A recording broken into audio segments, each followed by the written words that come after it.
In order to connect a printer to Nothing Phone 3A, what you need to do is go to the settings, then choose Connected Devices, and then go to Connection Preferences. You should be able to find the printing option, so let's select it, and then we can go to Default Print Service in order to try to find your printer over here, as long as the Wi-Fi is enabled on your printer.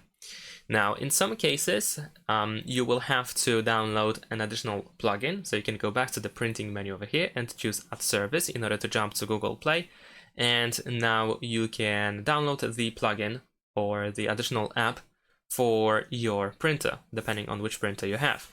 Sometimes some printers require you a specific app that has been created just for your printer, so you want to also make sure that the manual or the instruction, the user manual in general, has, if there is any information about a specific app that you need to download and set up on your phone. And for that, you can also use the Google Play app, the Play Store.